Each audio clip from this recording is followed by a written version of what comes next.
এরপর এবার কিন্তু একটা ফাম্বল এবং মোরসালিনের গোল বাংলাদেশ ম্যাচে আবারও নতুন করে জাগিয়ে তুললো। এখন সিওয়ের সময় নয়, দিস ইজ নট ম্যাচুরিটি, এবং এটাই তিনি বুঝেছেন। সময় নয়, আপনি চলে যান কর্নার ফ্ল্যাগের কাছে, আপনার আরো একটা গোল প্রয়োজন, আপনি গিয়ে খেলা শুরু করেন, রিস্টার্ট করেন, সময় আপনার হাতে নাই।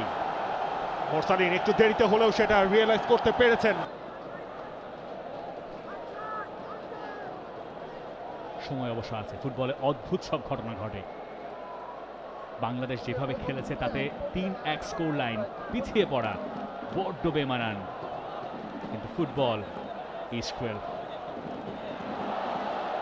একটা হেভি পাস সমিত সোমের,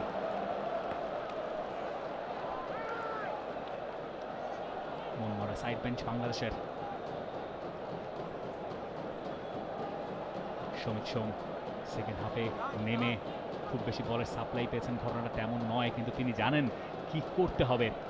সবশেষ ক্লাবের হয়ে তিনি যে ম্যাচটা খেলেছেন ক্যাভালরি এফসির, সেই ম্যাচটা ড্র হয়েছিল 3-3 গোলে। সেরকম একটা রেজাল্টও যদি সমিত সোম পেয়ে যান এই ম্যাচ শেষে, তাতেও বাংলাদেশের আশা ফুরবে না। তবে সেটার জন্য সময় একেবারেই কম বাংলাদেশের কাছে। নির্ধারিত সময়ের 7 মিনিট বাকি রয়েছে। বাংলাদেশ আরো একটা চেঞ্জ করতে যাচ্ছে।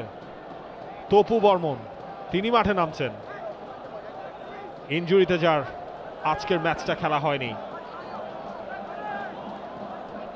স্টার্ট শুরু থেকেই তিনি ছিলেন না। অলরেডি 14 তারিখের ম্যাচের প্ল্যান করছেন, করতেই পারেন, তবে যা হারানোর আজকে তিনি হারিয়ে ফেলেছেন। ইনফ্যাক্ট বাংলাদেশি জামাল ভুঁইয়া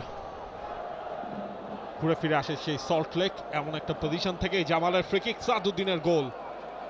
তেমন কিছু সেবার সল্ট লেককে জাগিয়ে তুলেছিল, এবার এই ঢাকা স্টেডিয়ামকে জাগাতে পারবেন কিনা হামজা, তিনিও রয়েছেন সেখানে।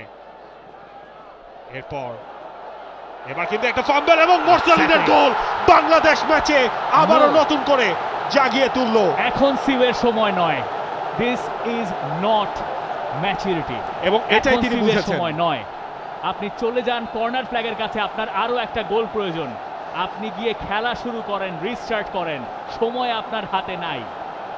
মোরসালিন একটু দেরিতে হলেও সেটা রিয়েলাইজ করতে পেরেছেন, সে কারণেই ওই জায়গায় যে তিনি আবারও ফেরত এসেছেন। জামাল ভুঁইয়া আবেগ বাংলাদেশকে ডোবায়, সেই জামাল ভুঁইয়ার সেই কর্নার কিকটা, ফার্স্ট হেডারটা তপু বর্মন তিনি পাননি। ফাহমিদুলের ক্রেডিটটা দিতে হবে, তিনি বলটা বাড়িয়ে দিয়েছেন। ইয়াফুং ফাই তিনি ফাম্বল করেছেন, পুরোপুরি ক্লিয়ার করতে পারেনি। সামনে থাকা মোরসালিন তিনি সেই সুযোগটা পুরোপুরি কাজে লাগালেন। এখনো বাংলাদেশ 1 গোলে পিছিয়ে। দরকার ছিল বাংলাদেশের, ফাহমিদুলের ওই ক্রসটা লুফে নিতে পারেননি গোলকিপার। বাংলাদেশ উপহার দিয়েছে 2টা, বাংলাদেশ ফেরত পেল 1টা গোল। আরো একটা দরকার বাংলাদেশের ম্যাচে ফিরতে হলে।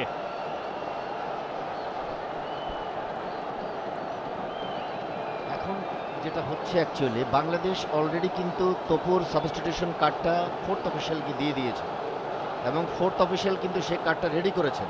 ওকে, এই মুহূর্তে এখন অ্যাকচুয়ালি বাংলাদেশ আবার চাচ্ছে যে সেটাকে স্টপ করার জন্য, যেটা কোনো অবস্থাতেই এখন আসলে সম্ভব নয়।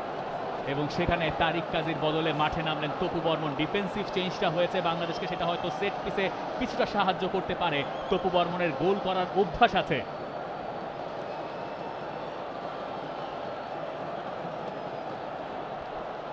তিন 2 স্কোর লাইন।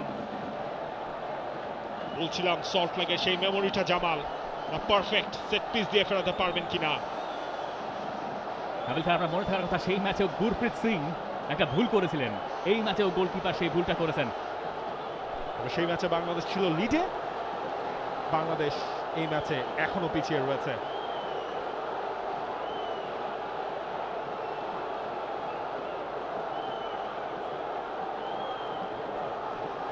টাইম ওয়েস্টিং করছে হংকং চায় না, যতটুকু সময় তারা কিল করতে পারবে ততটুকুই তারা করছে। আর যেহেতু গোলকিপার ইনজুর্ড হয়েছেন, আর কোনো উপায়ও নাই। একটা বড় সড়ো অ্যাড টাইম বাংলাদেশ প্রত্যাশা করতে পারে। বাংলাদেশের এখন জান প্রাণ দিয়ে 3য় গোলের খোঁজ করা উচিত। বাংলাদেশ এই ম্যাচে দারুণ শুরু করেছিল, বাংলাদেশ এরপরে মরে গিয়েছিল। বাংলাদেশ সেখান থেকে আরো একবার দম ফিরে পেয়েছে। বাংলাদেশের এখন আবারও জেগে ওঠার পালা এবং তাতে সবচেয়ে বড় শক্তিটা যোগাতে পারেন গ্যালারির এই সমর্থকেরা। For more updates, subscribe to our YouTube channel and click on the bell icon. Follow us on Facebook and Instagram.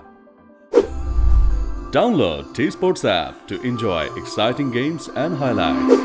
Visit tsports.com.